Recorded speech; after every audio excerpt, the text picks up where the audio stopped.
generous introduction, Walter. So today we're here to talk about, thank you for joining us, first of all. I know that this is a busy time of the semester. We're here to talk about a collaboration that the three of us undertook. And this whole idea of collaboration is something that we do a lot of. And it enables us to do things that we never could accomplish alone. So what we're going to talk about today is a project that we undertook together. We're going to offer the perspectives of three different partners in this. The faculty member, Julie Thompson Klein, myself as the liaison librarian for the English department, and Graham Hukill as the digital publishing librarian who worked along with this project. So it's going to cover digital humanities in many aspects. I like to say that what I'm going to talk about is the little DH, whereas what Julie's going to talk about is the big DH.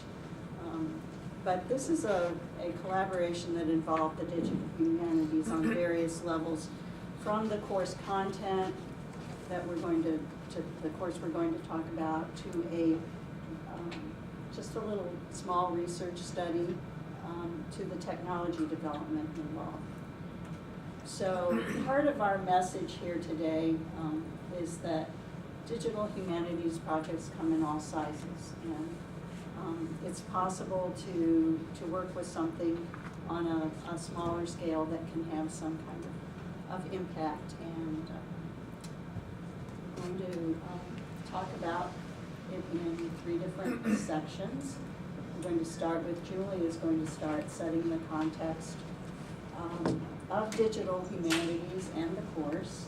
And I'm going to talk about a study that we did of student perceptions and attitudes towards using digital texts.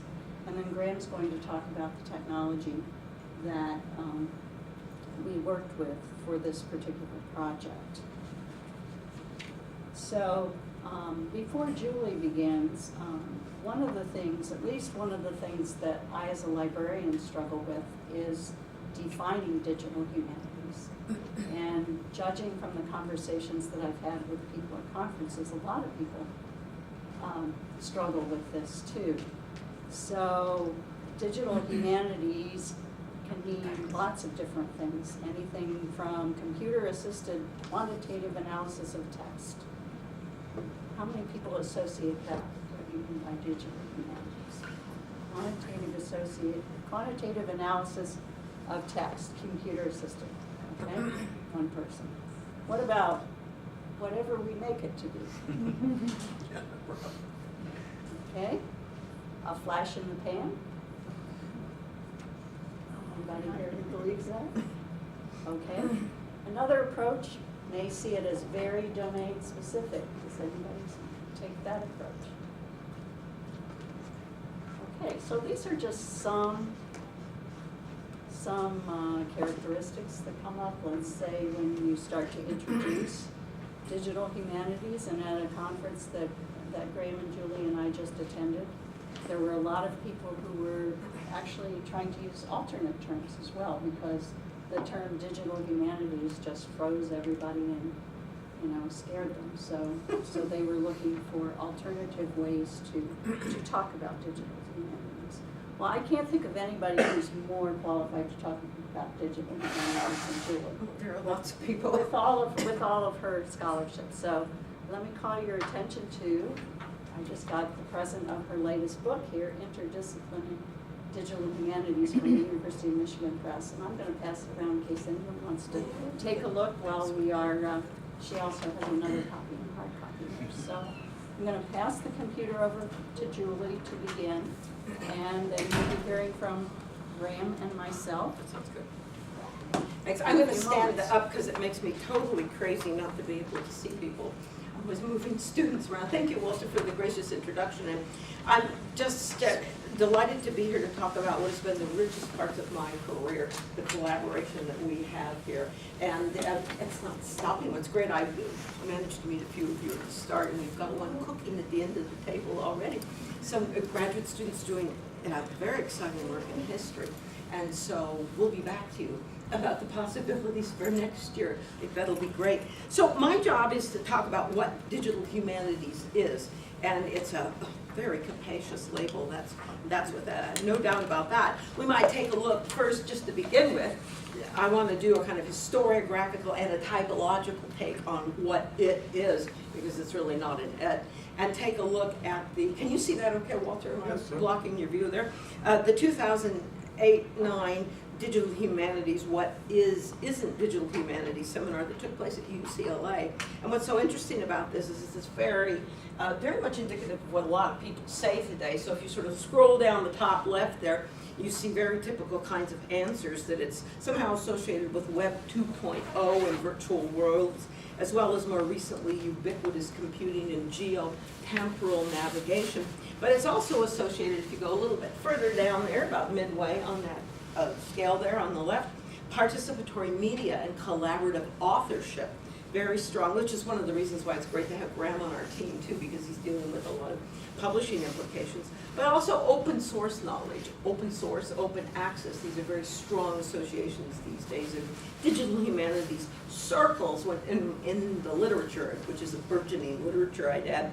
But it's also associated with design, experimental design, and the classroom as a laboratory, which is what we are all about. We used a classroom in English department senior seminar classroom as a laboratory for an experiment that my colleagues here will be describing a little bit more detail. However, this is still very contemporary. It's still very recent. And so one way of thinking about digital humanities is to think historiographically, and we have plenty of historians on board here, and without committing the error of originitis by claiming that anything begins at a single point, because it never does. This is a great index of where digital humanities came from, and it's actually about 65 plus years of work. If we take a look at what is regarded as sort of one kind of a Bible of what the field is that came out in 2004, the Companion to Digital Humanities, let's take Susan Hukill. This is Susan Hukill here. Let's take her very good chapter there on historical periods of digital humanities as an index.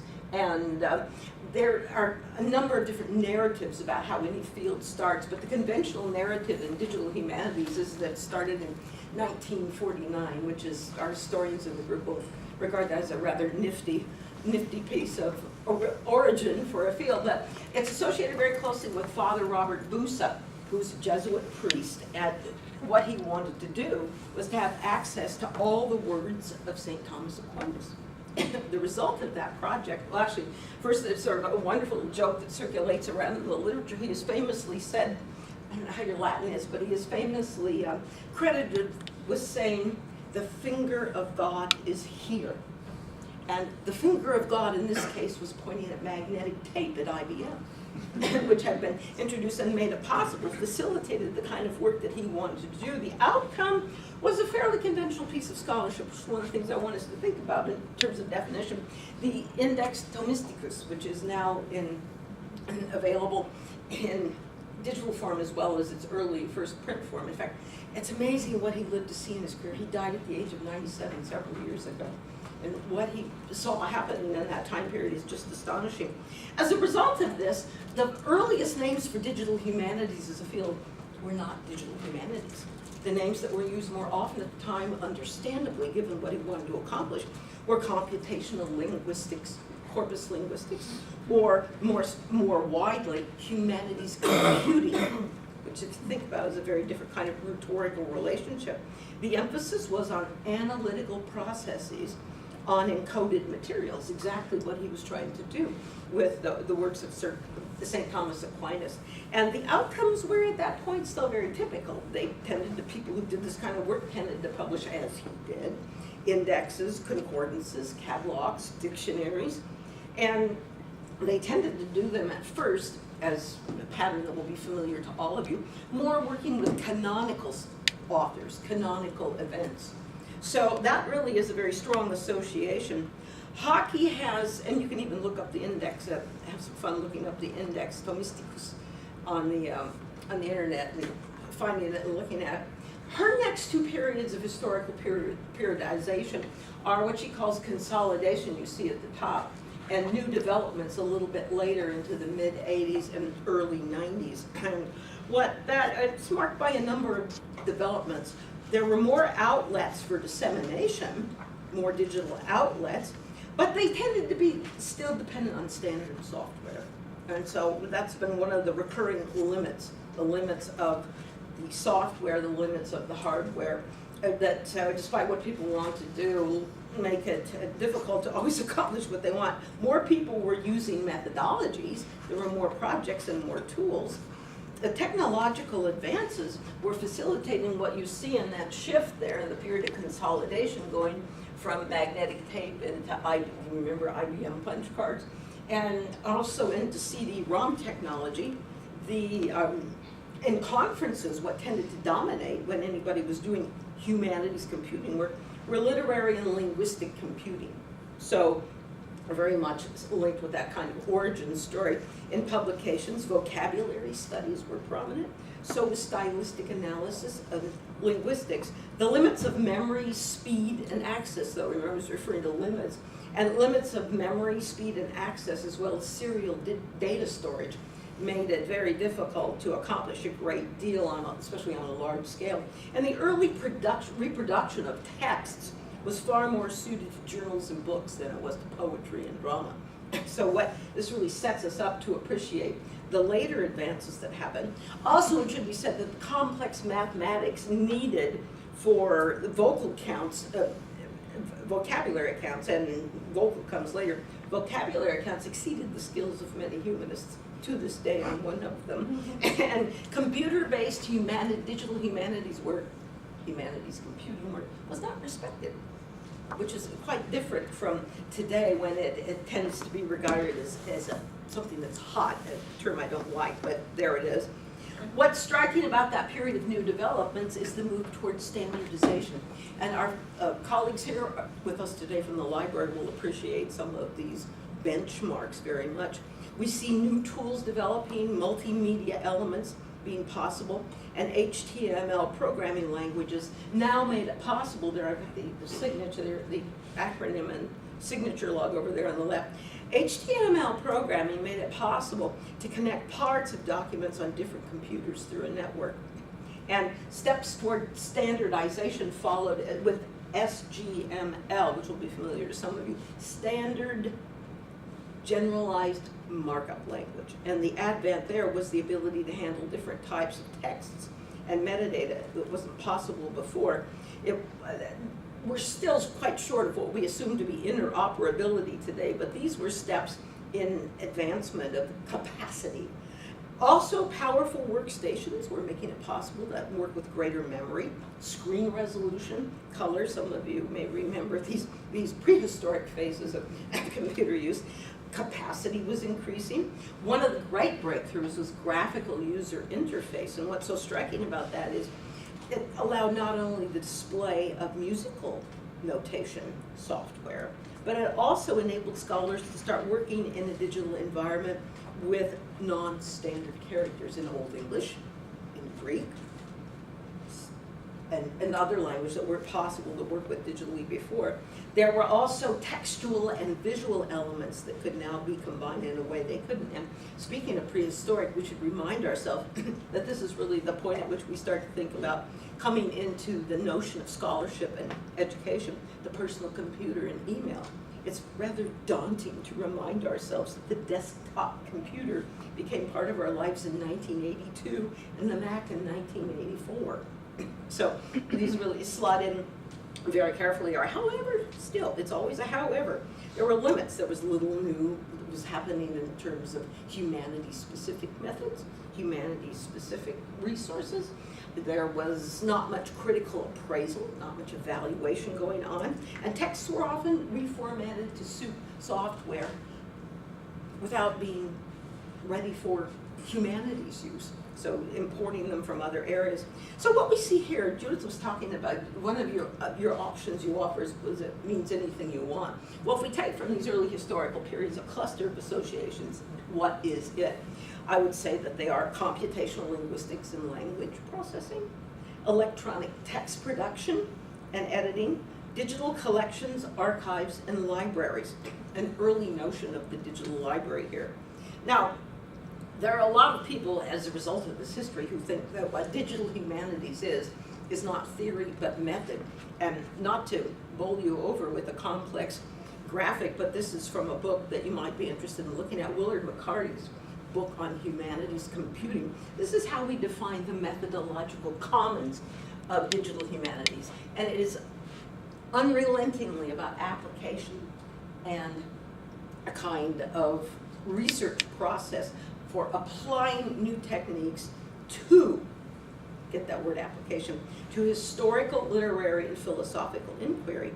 And in fact, Patrick Svensson, in an article he wrote on the landscape of digital humanities, talks about the first mode of definition of digital humanities is as a tool. And Judith, could you please just mention too, we've got our slides and we've got bibliographical references available to you electronically. Could you mention where they can find them? They're in the Digital Commons, the institutional repository. There's a link at the end of our presentation that leads you to that. So you can follow up on this particular, if you want to read some particular items that I mentioned. But what mattered most were questions of functionality, speed, ease of use, modeling, and visualization. And what's striking about McCarty's ornate model here is that the octagons at the top represent different disciplinary groups of application, and those indefinite cloud shapes at the bottom are permeable bodies of knowledge that may not necessarily take the same disciplinary or professional shape. So you see that there's quite a mix, especially crossing not only the social sciences and the humanities, but also professions such as engineering and computer science. And what's striking about this, moreover, is that as far as he was concerned, history was primary. The history was the primary discipline, primary locus for work. Philosophy, sociology, and all other disciplines were secondary to the needs in history.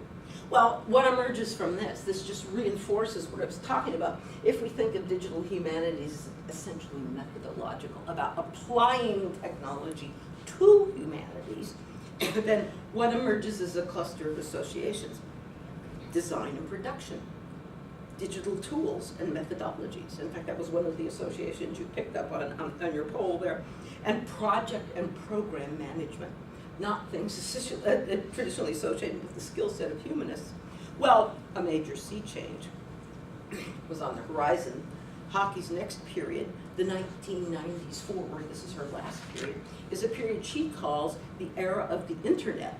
What's striking about this is not only what that facilitates in terms of communication, but also how cultural studies becomes part of the way people conceive of digital humanities. Now, if we stop and think for a minute, what was happening at the time is not only the emergence of new scholarly editions, but people could share them, and libraries were putting more collections on the internet. So this access that we take for granted was incubating rather rapidly at the time here. And it's amazing to think even some of the older digital libraries, like the Perseus Classics Digital Library, originally it was just Greek classics. But with the advent of Web 2.0, they added Greek and English texts of Plato, texts as well as texts of Plato and Aristotle, and the ability to search and the ability to do thematic analysis that was not possible before, and then to start sharing with other scholars.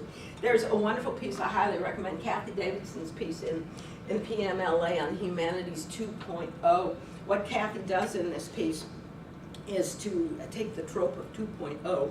It's based on Tim O'Reilly's famous Web 2.0, dated usually around 1991, to the dot-com bust up 2001, then the dot-com bust in 2001. So if we think about Humanities 1.0 and 2.0, Humanities 1.0 was really a time of from the few to the many, which you can appreciate after that little history I just sketched. That is, we were consumers primarily of websites. We didn't make them as humanistic scholars. We didn't make them, we consumed them. And tools for archiving, data manipulation, and searching were very much part of what we were drawing on. Humanities 2.0 differs in that it's about moving from the many to the many.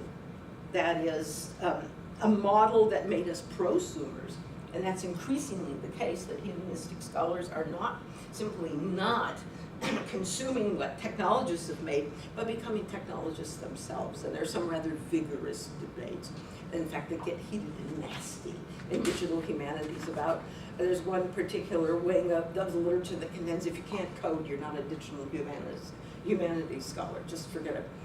And yet there are other people who I want to show the direction they've moved in terms of cultural studies more than that kind of technological association. Well, you can certainly appreciate this because interactivity became much more a part of the way people did their work. User participation, generating user content. In fact, that's an exciting part of what's happening in classrooms these days, digital humanities work. We're familiar also with the affordances of communication that this era enabled. We are familiar with that through the corporate and social networking of Google and MySpace, the collaborative knowledge building of Wikipedia, as well as user photo sharing, Flickr, YouTube, use of blogs, wikis, and whatever else might be on the horizon tomorrow. I'm not going to mention it, but I wanted to just reference another piece that's well worth reading, the Digital Humanities Manifesto. It starts this kind of periodization a little bit later, but Kathy's piece is a really nice benchmark for that change that occurred. And I just wanted to mention one of the authors, Todd Presner, of that particular manifesto, which was taken down, incidentally, from the UCLA website by UCLA because it was regarded as too radical. One of the authors is part of an exciting project I had the pleasure of teaching last semester, Hypercities, which is an in-depth study of Twitter communication, use of social media during the elections in Iran. And it became part of a unit we did in the course I had last semester on topics in new media that dealt with the Arab Spring. In fact, we were just really fortunate to have Noha Bedoun, who is a grad student in the English department, talk about her work in this area as well. So there are, you could start to see a major shift already. One of the things to think about, we pull out of this history, is also digital humanities. One of your options was definition by domain. And so it's been really intriguing to look at parallel evolutions within individual disciplines. So a third cluster of associations would certainly be computing practices in arts and humanities, specific disciplines, computing practices in interdisciplinary fields, computing practices in related professions, including certainly my colleagues from Library and Information Science. Let's just take one example from the classic NEH definition of what humanities is, archaeology. It's been fascinating to watch what's happened in archaeology, and Harrison Eilyork, in that Companion to Digital Humanities, has a wonderful typology of what happened over time. In the late 1950s, for archaeologists, digital humanities meant record keeping, enhanced record keeping and statistical processing with punch cards and tape. Hence that association that we've looked at in the second phase. The only means of entering data also were on paper and sharing them with others. In the mid-1970s, that started to change. So we're sort of shadowing that history, broader history.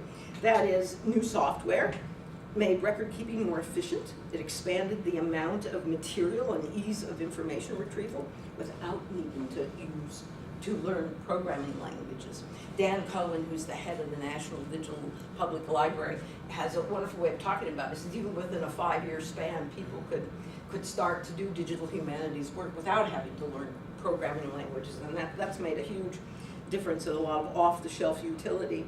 By the 1980s, again, shadowing that history, microcomputers and much easier to use software were enhancing the ability of archaeologists to do graphics work. Graphics in making maps that were based on GIS and CAD sites, as well as structures of virtual reality systems. And so that's been a fascinating part, not only of research, but teaching especially too. William Thomas has elsewhere, and I have this listed in the bibliography that you can access online, a wonderful parallel history of the different phases and how teachers have used these new affordances. I especially recommend a wonderful read, Archaeology 2.0 on New Approaches to Communication and Collaboration, which talks in depth about how archaeology, today's archaeologist is not the same as the archaeologists we think of historically before the digital era. What's wonderful about this is published as part of the University of California's e-scholarship open access publication program. So a wonderful book, and I would just sort of underscore final punctuation here on what's been happening in archaeology. This is not Indiana Jones. She doesn't have a fedora or a whip. What she has is a whole line of apparatus that is very, very much digital, and I think we can easily imagine that there's more in her knapsack than lunch. There's form connectors, and so the ability to send data back from the field has been a striking breakthrough. I'm so glad again that we have historians. Historians have undergone a similar kind of phasing. William Thomas's discussion of those phases, it parallels what we were talking about in archaeology. That was in the 1940s, mathematical techniques and large databases.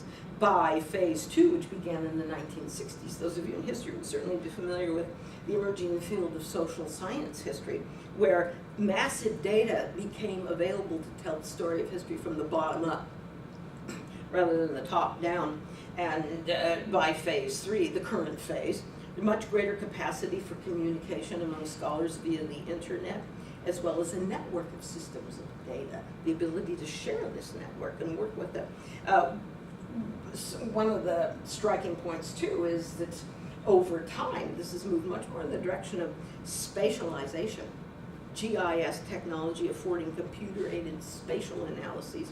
It's also the born digital product that scholarship, and again, a great reason for having Graham on our team, scholarship is not just simply in the old print form, but scholarship is disseminated in digital forms and even born digital. And here's a good underscoring of the role of virtual reality technology. It's a reconstruction of the famous 1983 World's Exhibition in Chicago, Exposition in Chicago. And so it's well worth reading.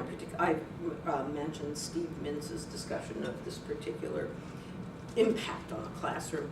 It's also though important to realize that digital humanities is not just about tools. It's about studying the digital. Patrick Svensson talks about the mode of digital humanities as a study object. It's about studying the digital, the impact of the digital on our culture, not only on the way we work as scholars, but the way we relate to each other as people. And so we have another cluster of associations, which is more recent. It's about new objects and new subjects, new methods of analysis, the cultural impacts of the internet and new media, which is squarely what the course that you came into and helped me with last semester is squarely about. So there are a lot of different ways of thinking about this, but one I wanted to emphasize just briefly is that the initial scholarship on the impact of the digital on our lives was more utopic. You see, for example, Sherry Turkle's life on the screen, and Howard Rheingold looking up in typical Howard Rheingold fashion, his book, The Well, which evoked a sense of utopic community, erasing all prior abuses and restrictions. But there's been a much more development of what I like to call critical interdisciplinarity, a look at both the haves but the have-nots, and I particularly recommend Wendy Chun's fine book, Control and Freedom. Wendy was here, in fact, a number of years ago for a symposium that Mark Crewman and his colleagues oversaw about power and paranoia. And we also see the advent of the Resource Center for Cybercultural Studies is very much indicative of the kind of heightened interest in the digital humanities as a form of cultural studies. It should be said at the same time, too, starting to wrap up here, that digital humanities is also perceived as not just a form of critical cultural studies, but as an activist venue. And I highly recommend a very powerful example. You see it up here at the top, a snippet from Sharon Daniels' work, Public Secrets, which is on women in prison and the prison system, where women are allowed to speak And when Sharon talks about this project, she describes it very much as simultaneously an art installation, cultural critique, certainly part of contemporary humanities work, and an intervention, an activist intervention in voice. That's a very strong thread in digital humanities these days. We also see just a snippet, you can find it easily on the internet, Merkutu, and I have the link for you, the URL in the bibliography. Kimberly Kristen's Merkutu, which is a website on Aboriginal artifacts. It reinvigorates the notion of public humanities. And what we mean by public humanities is public scholarship. Finally, I'd like to say that in terms of Patrick's classifications, what digital humanities has also become about is a field of its own, though own is really kind of exclusive. And if you want to delve into this in much greater detail, I recommend two places, though they are different. I want to emphasize that difference. ADHO, which is the sort of grandparent alliance of digital humanities organizations, has an annual conference and tends to be a place that features more traditional digital humanities, construction of archives and collections. Though Haystack, I'm on the executive board of Haystack, and we do something quite radically different. We're very much more in the mode of critical cultural studies, as I was suggesting. But we're going to be meeting at Michigan State University in late May, so I'm hoping to see some of you there, and get in touch with me if you want to know more about what we're doing there, but very much reflecting the interest in cultural studies. Also, what's striking about digital humanities today, if you go back from the finger of God being on magnetic tape, is how many different organizations there are who are involved in digital humanities work and serving the needs of people in particular domains. So I've just listed a few digital, not just digital Americanists, but medievalists as well as classicists. And I'm really glad Lisa Maruka's with us today because she's been very active in 18th century studies. And maybe you could mention when we're done the kinds of work that you've helped foster there, the 18th century organization. And also very much in sync, we're going to have a lot of people at the Michigan State Conference who are doing work in post-colonial digital humanities, and a number of ongoing critical digital projects such as FemRetNet's project to rewrite Wikipedia, take Wikipedia back and write it on its own terms. So that's kind of a broad sketch of what we're doing, which brings us to the course that Judith and Graham are going to talk about. Literary studies is certainly a burgeoning site of digital humanities work. If we just track back and think through our earlier history, the Dickinson archives, the Walt Whitman archives, the Rossetti archives, these are indicative kinds of breakthrough work that's been done on digital archives and collections, that's part of it. But the Electronic Literature Organization is also expanding the notion of literature in electronic media, along with digital rhetoric as a community of scholars. Here is one of the sung and unsung, so depending on who you're with, Alan Liu at Santa Barbara, who started Voice of the Shuttle many years ago at Santa Barbara, just to try to get people on campus interested in doing digital work, to get humanists working with these strange things called computers. He's since expanded that into the Transcriptions Project, which is an attempt to build a 21st century English department and become an activist too, advocating for humanities and trying to think about the role of the digital. Now the course. One of my ongoing frustrations, which is the motivation for doing this, my librarian colleagues smile at this, every time I'm in a class, I ask my students how many people use the research guides in English. I'm usually lucky if 3 hands go up. It's been somewhat of an increase lately, which is good to know, but I'm very frustrated that for students often their searching doesn't go beyond Google and Wikipedia. They have their purposes, but they're not adequate for full-scale research. This, over the years, has led me to get to work with Judith, who's the librarian liaison for English and Language and Literature, as Walter was mentioning. We've worked together on trying to enhance their skills. In fact, she'll be in my class tonight, where we we're going to be practicing a technique we've dubbed slow searching after the slow cooking movement on how you actually do conscientious, careful searching, and you make use of the research guides. So I got to know Judith in doing that, but then I also, because the English department, and I thank my colleagues Lisa and Ellen Barton, chair of the department, very much for this. The humanities department has been a home where a playground for digital humanities for me.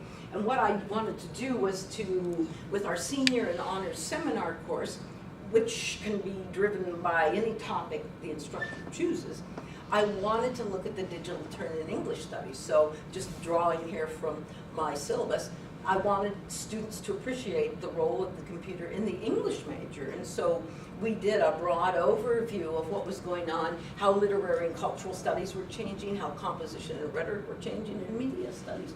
And just, you can see the range of topics. We certainly read Davidson, so we talked about that shift over time. We went in and we looked at a variety of archives. We developed a sensitivity to the kinds of new objects and subjects that were coming, including use of social media communication. We looked at text. We also looked at the changing nature of authoring and reading, which is directly related to this project, as well as digital literacy and communication and new forms of electronic literature and scholarly communication. What, in the end, and introducing my colleagues now, making the shift here, what I'm proudest of is that we represent a shift that needs to occur more broadly.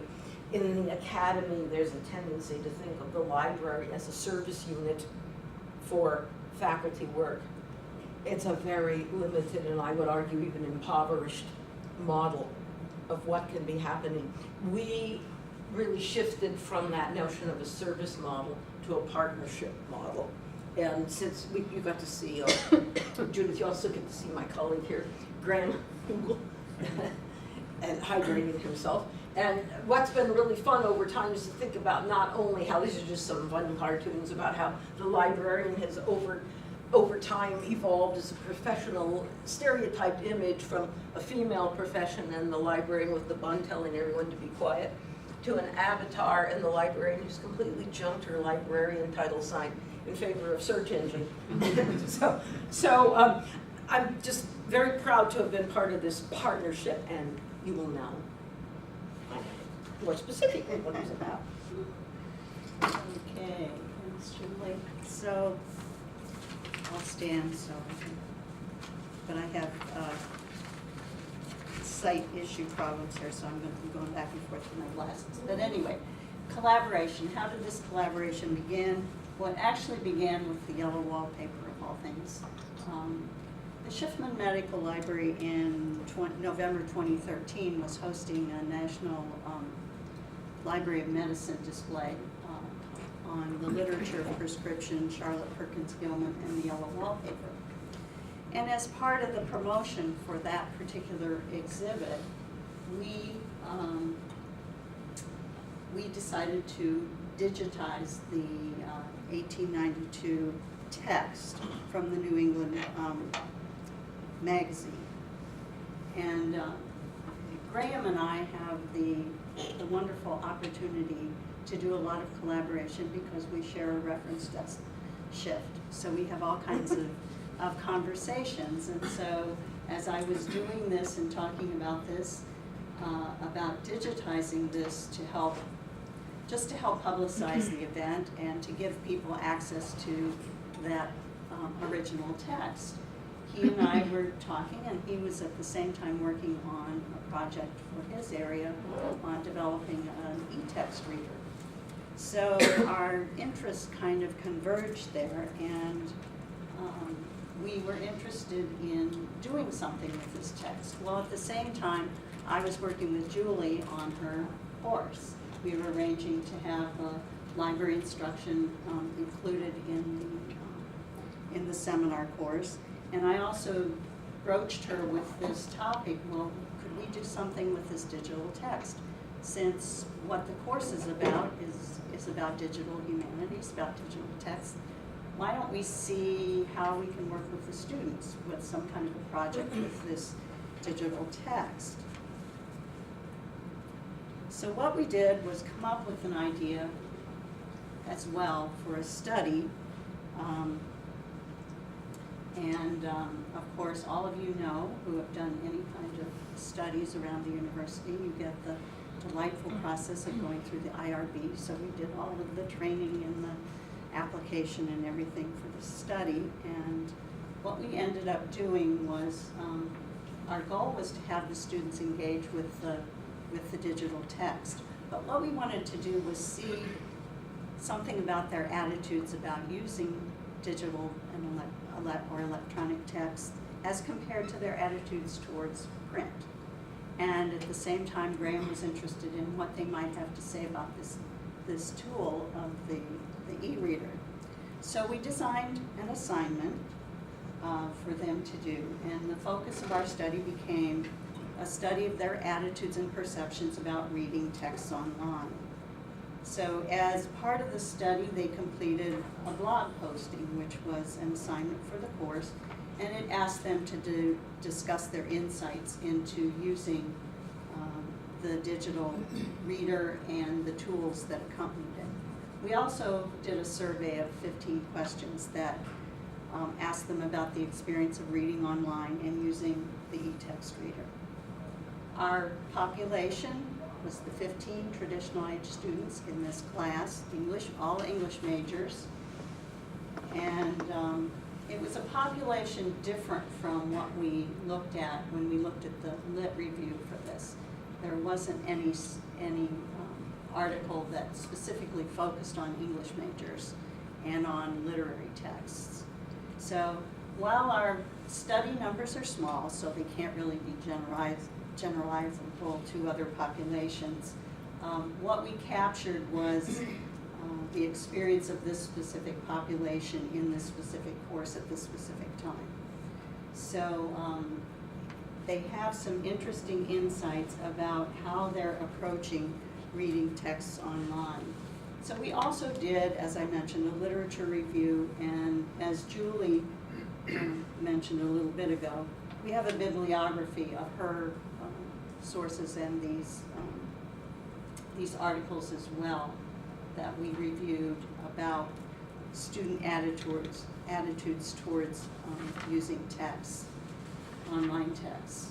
So there are some interesting recurring themes that we found, but what Graham and I found in both reviewing the literature and in reviewing the results of our study is there's a lot of complexity here. There are a lot of ambivalent feelings and sometimes even seemingly contradictory results. But there were some general things like it seemed to hold true that when students like the ease of searching electronic books, especially when they're looking for specific information or fact-finding. Several studies reported on this. Print, though, is still attractive anytime extended reading is involved. And also, students perceive value in print text. In one study, in a couple of studies by G and Woody, students reported that they perceived that they learned more by using a print text. Also, there's this idea of being connected to the text, which some of the studies talked about, that sometimes students report that they feel more connected when they're using a print text, as opposed to an electronic text where the ever-present screen of the text often gave them the feeling of being separated, actually, from the text. Another distinct and thought-provoking idea is there's some research being done by Barron that has some kind of, I think, disturbing suggestions that reading online doesn't support the type of deep and connected reading that you need to do in the humanities. So I'm sure there's more research on this to come, but those were some of the themes that we found running through the literature. Now, what did we ask the students? Well, as I said, we had 15 different questions. I'm going to talk about 3 of them that were strict multiple choice questions. We also had some open-ended ones. So one of the things we asked was what formats do they use to read electronic text. And as you can see up here, the one that they reported most was PDFs on the computer, which we interpreted to mean, well, they must be using our databases and reading articles from our databases. This seems like, well, this seems like what would most likely be PDFs used on the computer. I mean, that's an interpretation, but anyway. And second, as you can see, or half of the students, we found this interesting too, that half of them, a little over half of them, reported using an e-reader device like a Kindle, an iPad, or a smartphone or a tablet to read their texts. While only the smallest amount reported using software for reading electronic text, such as e-book readers like we have with the library of e-texts. And this suggested, perhaps suggested, that not many students are using our e-books. We also asked the types of texts. What types of text do you read when you read online? And by far, again, scholarly articles came up as the top, as did the PDFs in the earlier question. And they do report reading literary texts, such as poems, short stories, and novels, 72%, and then followed by magazines, newspapers, and textbooks, which it's interesting, 36.4% report using e-textbooks. This has been something that's also been kind of echoed in the literature as well, that students do, not a lot of students prefer to use electronic textbooks. Judith, can I ask a question about that last one? Do you know that the things that they didn't read, like newspapers or magazines to some extent, do they read those in print? That's our next slide. Oh, sorry. Great segue, Lisa, thank you. It's a good segue, thank you. While we're clarifying, can I ask one other, is this in connection with this class or is this in general? This, you mean what they were reading for this class? Yeah, did you ask what they're reading for this class or do you ask No, what do this- you read in this- general? This is Yeah. in general. Oh, okay. This is in Thank general. you. Their reading habits, electronic. Great. Okay. So, and we also asked them about the specific experience too, which will come. So this was the question. We asked them, what formats do you prefer for reading the following types of text? So we reproduced that group. And you can see here, this is what they expressed as their preferences. That they like electronic for newspapers and scholarly articles, but they prefer print for magazines and textbooks and literary texts. Now, and that kind of conflicts with what they said earlier about they read literary texts online, but I took that to mean when they were talking about literary texts in the electronic, they're talking about using a Kindle to read, a popular novel or something, whereas here, when we're talking about literary texts, they're probably mostly talking about the kinds of things that they're studying for classes. Another thing I would add to that, because a lot of students have told me about reading fan fiction, which is 100% online. Yes. And it's very That's a good popular point. with students, so I think they could mean that too. Mhm. That's a good, that's a good addition, because we did include fan fiction in the course, and it Mhm. definitely for those who were following it. So, in addition to the survey, we also looked at their blog responses, and Graham will speak a little bit more about this later. But by and large, the comments were, they gave you a more complex view of the experience for students. Actually, the blog assignment asked them to respond to the experience of using the e-reader to read the text and the accompanying text analysis tools. But they couldn't resist writing about their feelings about the experience. And these are some kind of representative quotes that there was a strong theme of comfort with the physicality of the print that's reflected in a lot of the quotations that you see up there, like the physical feel of the book, the ability to annotate, highlight, and that one in the middle, it's nice not to have the distractions of online when you're trying to read, and things like being able to see the whole page at once. And at the same time, as you see up there, there are a couple of quotes that suggest that they still, some of them enjoyed the e-text though as well. So I'm going to pass this over to Graham now to talk more about the technology, the e-reader, and the text analysis tools that we introduced with this assignment, and to talk a little bit more about these attitudes. All right, well, I might be rude and stay seating because I have to click around a little bit. So up until now, Julie and Judith have given us an excellent overview of the study and some of the definitions of digital humanities that we've been working with. And so I'm going to try and talk a little bit about the technology that we used for the actual study, the e-text reader that we gave them and the tools, and try and kind of make the case that, and part of what came out of the collaboration was that you don't need a supercomputer to do a lot of these projects. So kind of getting at that is what we think we need are these amazing digital humanities centers and NASA-grade computers, but what we often have is a pile of crappy servers in the library that we have access to.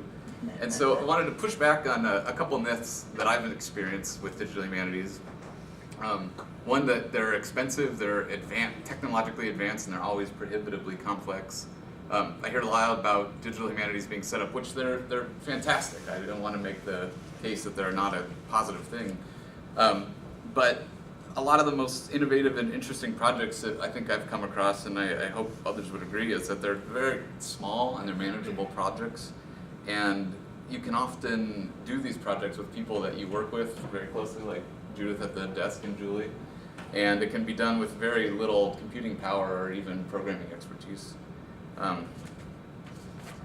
And the other one is that a lot of the software is developed with programmers in in a library or a university, when in fact a lot of the time it's just a couple people doing these projects in the afternoon. We have a pretty small team that built this stuff together, and it doesn't take a lot. So it's just kind of a couple things that I've encountered with these projects. So, going to jump right into the tools that we used. This first one is what we call the e-text reader, and has anyone used this reader? So this is something that we built here in the library for books that are digitized by the library most often. So I'm sure a lot of you are familiar with like eBrary, Kindle, there's a myriad of different e-text readers, and that was one of the things we encountered was talking to the students. We'd say, what do you feel about ebooks? And there's this kind of glaze where they say, what kind of ebook? Are we talking PDFs or Kindles? So there's a huge continuum of even the kinds of ebooks. It's a hard word to even say aloud and have the person across from you say, oh yeah, I'm thinking of the same thing. So we built this, and the point of it was to be a faithful representation of the original physical print book. And we built this originally for a collection of, it was built for anything that the library digitized, but a lot of them are unique children's books or newspapers where the layout's integral and the flowing text is less important.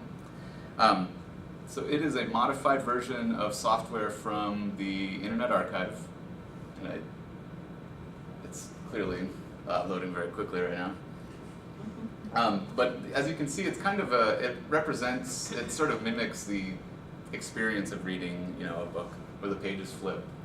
We do have text overlaid, so you can, we intended this to be used by scholars so that they could cut and paste text into their documents.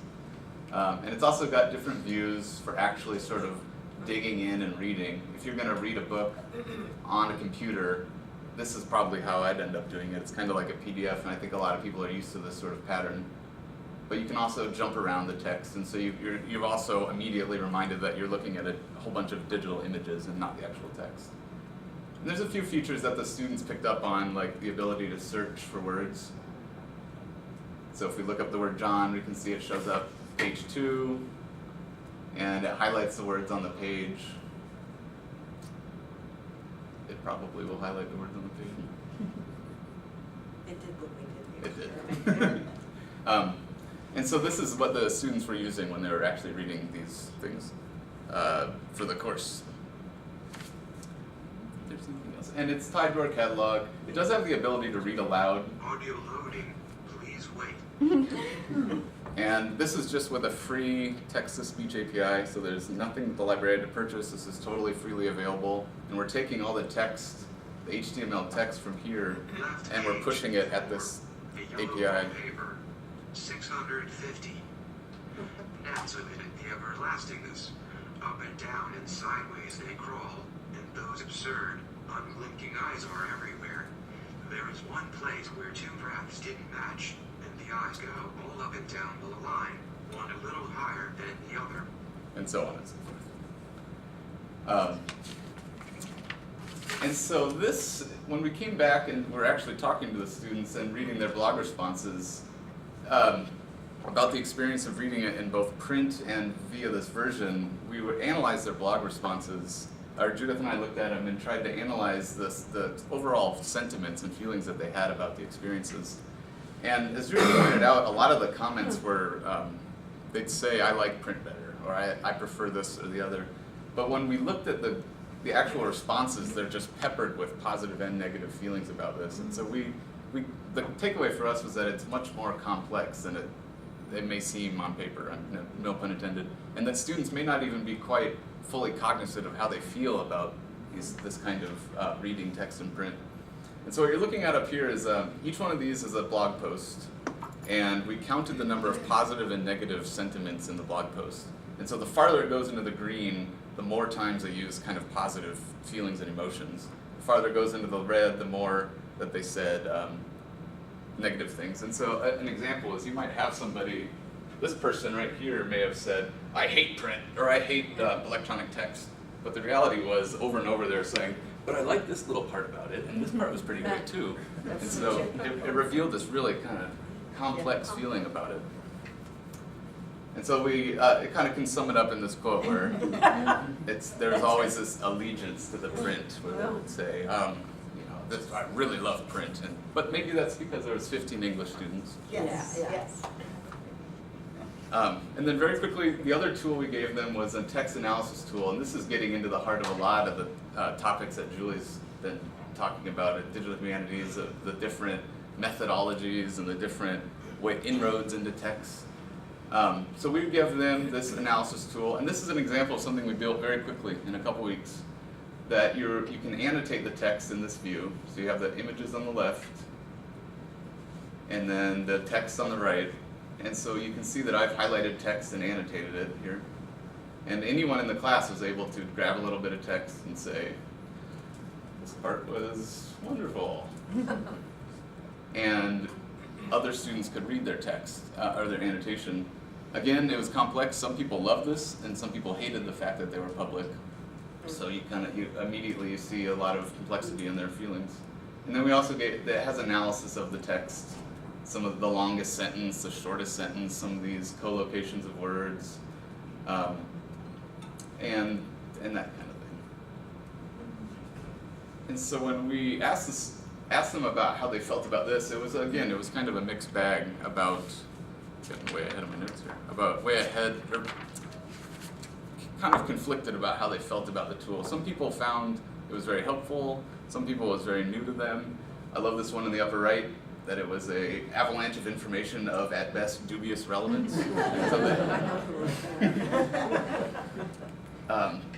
But then you get some people saying that the annotations actually gave them added intimacy with the text, that maybe they were engaging with it in a way they ordinarily wouldn't have. So really, at the end of the day, it's hard to say that they felt one way or another about these digital versus print versions. And I think Judith and I, we'd sit in conference rooms talking about this a lot, and with Julie too, and it was hard to, we started to see that print and digital really aren't opposites, that they can't be compared to each other as polar differences, but they're sort of orthogonal, that they have affordances of one another.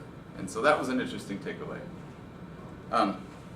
So really, this whole project was possible because we were inspired to cross boundaries and experiment with kind of a small scale project. I feel really fortunate to work with these two, whose bios obviously speak volumes.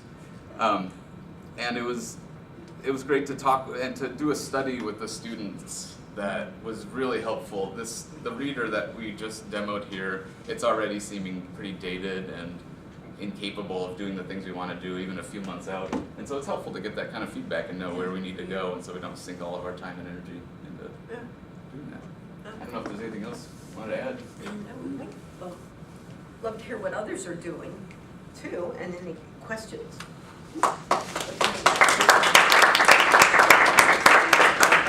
We're a little over, Walter, so you. No, questions. You must have questions. Julie, did your students have to use the textual analysis tool to do some analysis? You mean to actually create an additional product? To create some kind of interpretation or to do something with it? Were they required to do that in any formal assignment? They were not required to do that one in particular, but then what it did, I'm glad you asked this question, because what it did is, we did this as, it might seem a standalone experience, but we had it early enough in the semester and at multiple points that we could keep referring to it when it got to, well, how are you going to choose this tool? Are you going to have that feature? So no, not the specific one as a discrete assignment, but it certainly paid off in terms of the kinds of generic questions it raised for them to think about and what tools would they use. And we were really pleased to see that a lot of them played around with the annotation tool. And that, you were mentioning the conflicted views of that, and that was extremely helpful because it got into our discussion of what's public, what's private, what's shareable. Yeah. I was really interested, well, I guess a related question, which is, you know, did they do any other sorts of digital work themselves? So did they use tools to produce their own forms of digital projects at all? And I guess maybe related to the comments that they gave and other things, like, did you find them asking questions and needing a lot of support to use the e-text reader? Were they just kind of tooling around and figuring it out? Because I'm trying to incorporate a huge digital project in my next course next semester, and one of the things that I'm most concerned about, like, I want students to use the available free tools to do new kinds of research because I think it's really exciting, but whether and how they're able to do that, and how much kind of help and support they need is one of the things that I'm really curious about. So I'm going to let that last question, let you two take that question. I would mention that instead of just a classic research paper, which is typical in the English seminar text only, each student had to present a digital product, create a digital product that paralleled the paper. Then each one was required to distribute to everybody in an oral presentation a handout that also bridged the text and the digital product they created. We were pretty intentional in our instructions about how they had to use it, so I'll let you speak to that. And also the help role you continue to play. There were some technical difficulties that weren't the students' fault, so we rectified those quickly. As far as using the tools, the text analysis one I think was very confusing for them, but the reader, it seemed to be pretty straightforward. I think they were able to, like, there's no login, there's no password, so they just, as long as they can get to the link that was in Blackboard, they could read it. And something to consider also in that regard, this is something that we talked about quite a bit in class. There's an assumption that everybody who's of the born digital generation is equally proficient in all technologies, and it's just not true. And so we spent a lot of time talking about what you tend to use, how do you use it, and so it's important not to walk in with the assumption that they're all going to have the same levels. But that's why having the support was crucial. Yeah. The results of your study with your students are fascinating because I am myself very different from your students. I'm a professor, way older. My reactions to interacting with digital media are exactly the same. Even the division of which things do you read and how. I have completely gone over to reading a newspaper online. I'm retaking a course and trying to use a digital textbook. I can do it, I can underline. One of the issues that fascinates me, and the university is going to have to think about a lot more. You mentioned that people were a little creeped out about the fact that others could see which things they had marked. And that raises its head in a number of areas. For example, faculty can look at Blackboard sites and see which videos students have watched and how long they watched them, which is useful for advisement purposes, but also slightly creepy. Surveillance, yeah. We need to have a conversation about it, even Thinking if we about keep doing it. the boundary there. Yeah, and in this regard, I wanted to invite Lisa to say something, because Lisa has a lot of more experience with doing things in this public forum. I was working because I'm supportive of OTL's attempts to get expanded use of Blackboard. I use Blackboard's blogging feature every week, and it's getting better. That's what I'll say. A lame interface at first. It's getting much better, but you've done some really excellent work with the whole notion of doing it in a public way and thinking about that. Yeah, that is an important part of my pedagogy, having students develop a voice specifically for the public. I think that is where I think that's an important part of the humanities, public, being a public humanist as well. I get around it by encouraging my students to take ownership in their work, but allowing them to use pseudonyms if they're not comfortable with that. I used to, or when I first started this, I would allow them to be password protected or not, and that just became very complicated. So now it's like my period in the 18th century. It's okay to use a pseudonym, and Good lesson for that way they still get the public element of it while feeling personally accessible, yeah. protected. Yeah, and this is a great example because people are feeling across the expanse of digital humanities pedagogy, which is truly an emergent topic. There's only one really notable book that's been published on digital pedagogy, and there's another one in the hopper right now that's going to be excellent. People are feeling their way through those balances, and they're feeling their way with their own different histories of experience, and they're feeling their way with changing attitudes towards surveillance, among other things. Just to respond to Lisa's comment, that the idea of using pseudonyms I completely understand, but of course if you change it, and if you change the perspective and say, oh, you allow anonymous posting, then people's reactions to that change. If you bring up things like Gig Yak, for those of you who know about it. I mean, these are all debates we should be having. It's not clear that there's the right answer, but it's something that we need to Well, I engage should at say some everyone point. in our classroom knows the name Who of it the is. poster, But these are public, so they're anonymous to the they're rest of the anonymous world. beyond the classroom, yes. Yeah. Could you, oh, go ahead, and then I wanted to invite you to comment on the work you're doing. We have the history wing at the end of the table. All I was going to add about the annotations is that we didn't tell them one way or the other whether they were to be used as a way for them to remember things about the text or as a way to have a discussion with other students. So I thought that was interesting that some people immediately saw it as a way to share with other students, and some people saw it as an immediate violation of their privacy. And so that's just how people respond to it so differently, given no kind of, and that goes maybe about direction. Like if you're going to do a digital project, you probably have to give them pretty defined reasons of why you're using it. That's right, you really have to be upfront about, well, here's what we're doing and what's your comfort level. I think it's very important. I find the work that, would you introduce yourselves to the group, two of you, and what you're doing, because I think it'd make for a great future presentation. I'm just starting, so I don't really have anything. I mean, I have an idea of. You want to do a course this summer? Oh, Have a yes, digital yeah. component So I'll in be your course? teaching like a survey world history course since 1945 this summer, and I'd like to incorporate some kind of digital project to get away from strictly just writing papers and taking exams, especially since it's an intro course that probably isn't really feeding a lot of history majors. It's a lot of science majors and other people who will never take another history course. So giving them kind of a broader way of engaging with history and speaking with public audiences, or like theoretical public audiences, is what I want to do, rather than a paper that I will read and they will never think about ever said, So I don't really have any ideas, it's just, this is starting to. that's great though. Mills Kelly, I'm co-editor of the Digital Humanities series at University of Michigan Press imprint, digital culture books, and we recently published a book by Mills Kelly on teaching digital history. It's got a lot of great things in that. So lots of, and then Steve Mintz's article on the different ways it's evolved over time. Those are great resources, but, and Hi, I'm Andrew Nato in the history department as well.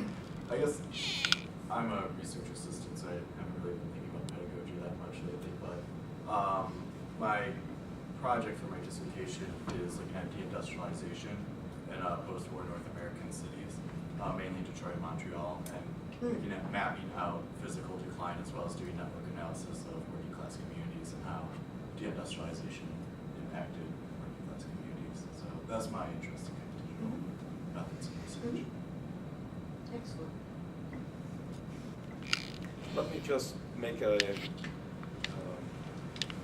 God, word is just vanished from my head. There's a brand new book in the results of some digital humanities work that a colleague of mine has done in linguistics that I think anybody who's interested in food should read. Oh, goodness. It's called The Language of Food. It came out about 6 months ago by a guy named Dan Jurafsky who does big data linguistic research. And what he did was to define all the menus he could find online of restaurants in North America as his database. Oh, wow. And then he correlated adjectives used in the description of dishes with the price of the dish.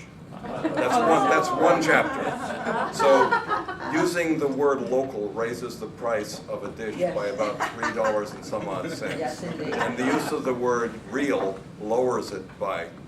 What about home cook?